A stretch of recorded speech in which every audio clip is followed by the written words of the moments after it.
बिहार सरकार में मंत्री मुकेश साहनी ने एनडीए की बैठक में इस्तीफे की पेशकश करके बिहार के राजनीतिक तापमान को बढ़ा दिया है। मुकेश साहनी वीआईपी के राष्ट्रीय अध्यक्ष हैं और बिहार सरकार में पशुपालन मंत्री हैं। इनका जो विभाग है ये मत्स्य और पशुपालन विभाग के नाम से जाना जाता है। नमस्कार, मेरा नाम अनूप नारायण सिंह है और आप बिहारी खबर के डिजिटल प्लेटफॉर्म को देख रहे हैं। बिहारी खबर की कोशिश है कि बिहार से जुड़ी तमाम खबरें पूरी प्रामाणिकता के साथ आप तक पहुंचाई जाए और इसी कड़ी में आज के इस वीडियो में हम बताने जा रहे हैं कि बजट सत्र के पहले एनडीए की बैठक में क्यों बिहार सरकार के मंत्री और नीतीश सरकार के सहयोगी वीआईपी के राष्ट्रीय अध्यक्ष मुकेश साहनी ने अपने इस्तीफे की पेशकश कर दी है।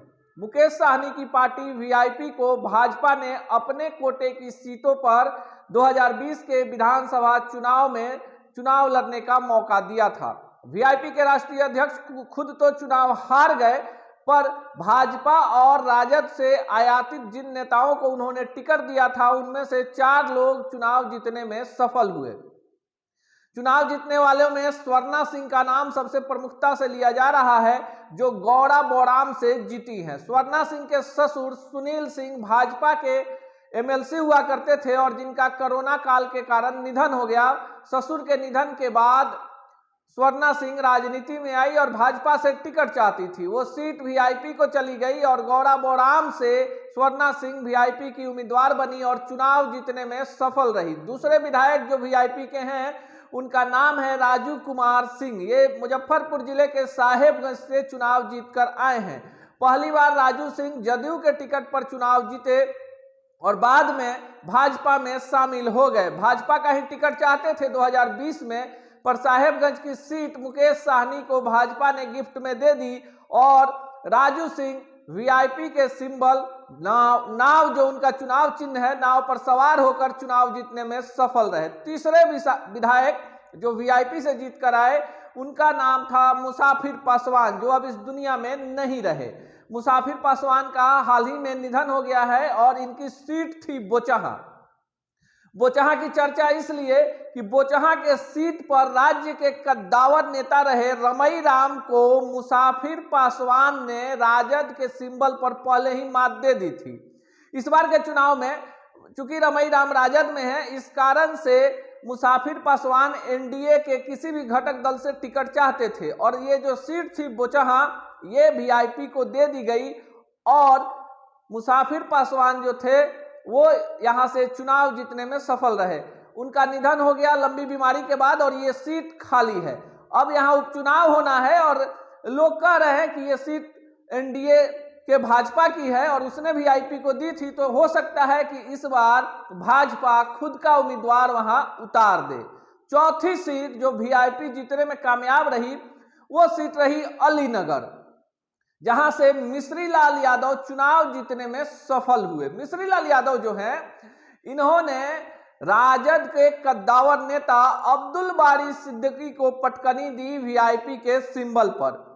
मिश्री लाल यादव का जो क्षेत्र है अलीनगर, ये बिहार के एक बड़े कद्दावर नेता हैं अब्दुल बारी सिद्दीकी, जो फाइनेंस मिनिस्टर भी रहे और लालू राबड़ी सरकार में कई ओहदों को इन्होंने संभाला। काफी कद्दावर नेता हैं, उनको इन्होंने मात दी। ये भाजपा में थे, मिश्री लाल यादव जो थे वो भाजपा में थे और भाजपा से ही टिकट चाहते थे, लेकिन ये सीट जो थी वीआईपी को दे दी गई और यहां से मिश्री लाल यादव वीआईपी के टिकट पर चुनाव जीत गए। अब मुकेश साहनी की दुविधा यहां आकर फंस गई है कि मुकेश साहनी अपना स्वतंत्र अस्तित्व कायम करना चाहते हैं। यूपी के चुनाव में वो चाहते थे कि भाजपा उनको उतना ही तवज्जो दे जितना कि बिहार के चुनाव में मिला था, लेकिन भाजपा जानती है कि मुकेश साहनी अपने ही बिरादरी जो मलाह समुदाय है उसके वोट बैंक के भी अब बड़े ओहदेदार नहीं रहे हैं। बहुत सारे ऐसे कद्दावर नेता भाजपा में हैं जिनका सीधे साहनी वोटों यानी जो मलाह वोट है बिहार का उस पर प्रभाव है। भाजपा ने उत्तर प्रदेश में मुकेश साहनी को कोई तवज्जो नहीं दी, तो ये स्वतंत्र अस्तित्व के साथ वहां चुनाव लड़ गए। इसको लेकर भाजपा आला कमान की तिरछी नजर मुकेश साहनी के ऊपर हो गई है। हालांकि बिहार मंत्रिमंडल में शामिल होने के बाद से ही मुकेश साहनी सुर्खियों में हैं। हाजीपुर में आयोजित कार्यक्रम में पूरे प्रोटोकॉल के साथ मुकेश साहनी की जगह मंत्री की गाड़ी से कार्यक्रम का उद्घाटन करने और लाभुकों को गाड़ी की चाबी देने मुकेश साहनी के भाई चले गए थे।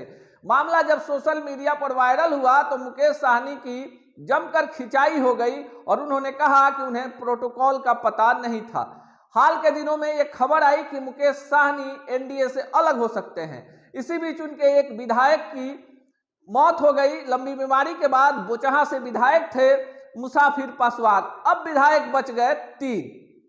ये विधायक है राजू सिंह, ये विधायक है मिश्री लाल यादव और स्वर्णा सिंह। स्वर्णा सिंह को लेकर माना जा रहा है कि स्वर्णा सिंह की नीतीश मंत्रिमंडल में एंट्री हो सकती है। राजू सिंह पहले ही बगावती तेवर दिखा चुके हैं और उन्होंने कह भी दिया है कि वो वीआईपी के रहमो करम से विधायक नहीं है, वो एनडीए के थे। चूंकि भाजपा की सीट नहीं थी और ये सीट वीआईपी को दे दी गई थी, इसलिए उन्होंने चुनाव लड़ा। मिश्री लाल यादव जो अलीनगर से अब्दुल बारी सिद्दीकी को चुनाव हरा कर आए हैं, वो 100% भाजपा के कैडर के हैं और उनका पूरा का पूरा झुकाव जो है भाजपा के प्रति है। अर्थात स्वर्णा सिंह, मिश्री लाल यादव और राजू सिंह तीनों भाजपा गुट के हैं। इस कारण से भाजपा कहीं से भी मुकेश साहनी के किसी भी दबाव को सहने को तैयार नहीं है। भाजपा जानती है कि मुकेश साहनी बगावत करते हैं तो 3 विधायक उसके पाले में आ जाएंगे और बोचहा में उपचुनाव होना है। जिसे भी पार्टी टिकट देगी वो चुनाव जीतने में सफल हो जाएगा। मुकेश साहनी का कार्यकाल भी विधान परिषद में समाप्त होने वाला है। उन्हें शॉर्ट टर्म का पार्षद बनाया गया था। चूंकि मंत्री थे तो किसी सदन का सदस्य होना था। मुकेश साहनी के बारे में तरह तरह की चर्चाएं हैं और कल मुकेश साहनी जो है एनडीए की बैठक में खुलेआम अपने इस्तीफे की पेशकश कर चुके हैं। लोग बता रहे हैं कि उत्तर प्रदेश के चुनाव के परिणाम के बाद मुकेश साहनी का एनडीए से विदाई तय है, लेकिन मुकेश साहनी के 3 विधायक एनडीए में ही रह जाएंगे। इस कारण से नीतीश सरकार के सेहत पर कोई बड़ा अंतर पड़ने वाला नहीं है। क्या कुछ अपडेट होगा यह भी हम आपको बताएंगे पूरी प्रामाणिकता के साथ। देखते रहिए बिहारी खबर के डिजिटल प्लेटफॉर्म को।